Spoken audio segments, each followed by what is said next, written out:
Made আমাদের খুবই common একটা শব্দ।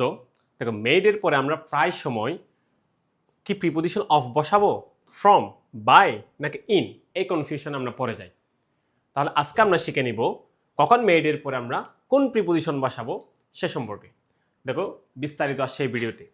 দেখো, মেইড অফ যখন আমরা কোনো কিছু তৈরি করব সেক্ষেত্রে আমরা তো মেইড অফ ব্যবহার করবো। এখানে প্রত্যেকটা মেইড আমরা তৈরি করতে ব্যবহার করব, বাট এখানে হচ্ছে মেইনলি ডিফারেন্সটা কোথায় একটু আমরা খেয়াল করি। দেখো, made of, the table is made of wood. আচ্ছা, এই যে টেবলটা আমি বানালাম কাঠ দিয়ে, এই যে কাঠ একটা যে উপাদান, ম্যাটেরিয়াল নাউন, এই যে এখানে কি বেসিক ম্যাটেরিয়ালটা চেঞ্জ হয়েছে। আবার আমি যদি এই টেবলটাকে আবার পুনরায় কি কাঠে ফিরিয়ে নেওয়া সম্ভব? অবশ্যই সম্ভব। আমি যদি এই টেবলটা তৈরি করতে যাই তাহলে আমার কাঠ লাগবে, এবং এখানে কাঠটা কিন্তু একদম ভিজিবল, দৃশ্যমান, ভিজিবল।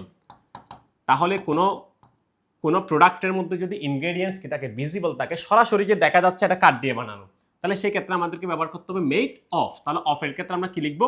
Visible ingredients. এবার আসো, আবার এই টেবলটাকে ভাঙলে এই টেবলটাকে আমি পুনরায় কোথায় নিয়ে যেতে পারবো? কাঠে কনভার্ট করতে পারবো। তাহলে দেখো, the ring is made of gold. এই আংটিটা কি দিয়ে তৈরি? গোল্ড দিয়ে। এখানে কিন্তু এই আংটিটা যে গোল্ড দিয়ে, রিংটা যে গোল্ড দিয়ে তৈরি, এটা কিন্তু সরাসরি এখানে কি করা যাচ্ছে, দেখা যাচ্ছে। তাহলে that means ingredients is visible. তাহলে যদি ভিজিবল ইনগ্রেডিয়েন্ট থাকে তাহলে আমাদেরকে ব্যবহার করতে হবে অফ। আবার এই আংটিটাকে আমি যদি গলিয়ে ফেলি, মেল্ট করি, তাহলে আমি আবার এটাকে কি করতে পারবো? গোল্ডে কনভার্ট করতে পারবো। এরপর আসো মেড ফ্রম, এখানে থাকবে ইনভিজিবল ইনগ্রেডিয়েন্ট। ইনভিজিবল ইনগ্রেডিয়েন্ট, দেখো paper is made from would. আমরা সবাই জানি এই যে আমাদের যে বইয়ের পাতা বা কাগজ, এগুলো কোথা থেকে তৈরি হয়? গাছ থেকে তৈরি হয়। বাট এই যে পেপারের মধ্যে কি সরাসরি কি উড দেখা যাচ্ছে? পেপারের মধ্যে কি সরাসরি উড দেখা যাচ্ছে? না। এটা যে গাছ থেকে বানানো আমরা জানি, বাট এখানে কিন্তু আমি সরাসরি কি দেখতে পাচ্ছি না? কাঠ দেখতে পাচ্ছি না। এবং এখানে কিন্তু বেসিক ম্যাটেরিয়ালটা চেঞ্জ হয়ে গেছে। যে কাঠ, যে উড একটা যে বেসিক ম্যাটেরিয়াল ছিল, এটা কিন্তু এখানে কি হয়ে গেছে? চেঞ্জ হয়ে গেছে। আবার চাইলেও আমি এই কাগজ থেকে গাছে কনভার্ট করতে পারবো না। তাহলে সেই ক্ষেত্রে আমাকে ব্যবহার করতে হবে মেড ফ্রম। তাহলে মেড অফ মানে যেখানে ভিজিবল ইনগ্রেডিয়েন্ট থাকবে, আর মেড ফ্রম মানে যেখানে ইনভিজিবল ইনগ্রেডিয়েন্টস থাকবে। যেমন wine is made from grapes. তাহলে আঙ্গুর দিয়ে কি তৈরি করা হয়? ওয়াইন তৈরি করা হয়। এই ওয়াইন কি আবার কখনো আমি কি গ্রেপসে কনভার্ট করতে পারবো? এই তরল পদার্থ কি আবার কখনো এই গ্রেপসে কনভার্ট হবে? না, হবে না। আর এই যে এই ওয়াইনটা যে কি দিয়ে, গ্রেপস দিয়ে তৈরি, এটা কি সরাসরি দেখা যাচ্ছে? না। তাহলে যেখানে ইনভিজিবল ইনগ্রেডিয়েন্ট থাকবে সেই ক্ষেত্রে আমাদেরকে ব্যবহার করতে হবে মেড ফ্রম, আর সেখানে ভিজিবল থাকবে সেক্ষেত্রে আমাদেরকে ব্যবহার করতে হবে মেড অফ। এবার আসো মেড বাই। মেড বাই হচ্ছে সাধারণত কোনো পার্সন যদি কোনো কিছু তৈরি করে, যেমন তোমার আম্মু তোমাদের জন্য মনে করে খাবার রান্না করতেছে, তাহলে সেই ক্ষেত্রে হবে মেড বাই। তাহলে এই যে দেখো, the painting was made by a famous artist. তাহলে এই পেইন্টিংটা কে তৈরি করছে? Made by a famous artist. তাহলে এটা একটা পার্সন। তাহলে পার্সন দিয়ে যদি কোনো কিছু তৈরি করা হয়, অথবা কোনো কোম্পানি যদি কোনো কিছু তৈরি করে, যেমন the car was made by Toyota. Toyota একটা কার কোম্পানি, এই কোম্পানি কিন্তু এই কারটা কি করছে?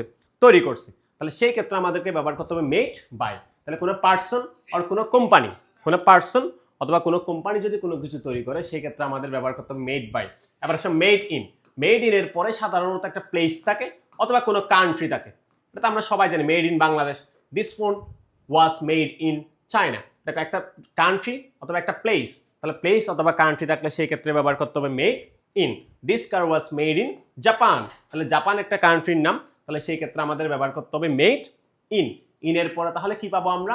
Place or country. বাইয়ের পরে কি পাবো? কোনো পার্সন অর কোম্পানি। আর মেড ফ্রম কখন ব্যবহার করব? যেখানে ইনগ্রেডিয়েন্টস, যে বানানোর যে উপাদান, সেটা কিন্তু বেসিক ম্যাটেরিয়ালটা কি হয়ে যাবে? চেঞ্জ হয়ে যাবে।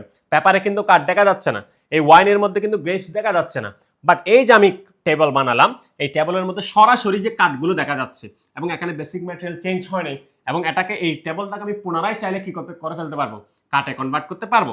এই দেখো, রিংটাকে আমি রিংটা যে গোল্ড দিয়ে তৈরি সেটা সরাসরি দেখা যাচ্ছে, আর এই রিংটাকে আমি চাইলে আবার কোথায় কনভার্ট করতে পারবো? গোল্ডে কনভার্ট করতে পারবো। তাহলে এই ডিফারেন্সটা তোমরা যদি খেয়াল রাখো, তাহলে তোমাদের আর মেড এর পরে অফ বসাবা নাকি ফ্রম নাকি বাই নাকি ইন, এই ক্ষেত্রে আশা করি তোমাদের আর কোনো কনফিউশন থাকবে না। দেখা হচ্ছে পরবর্তী ভিডিওতে। ততক্ষণ পর্যন্ত আমাদের সাথেই থাকো। সালামু আলাইকুম।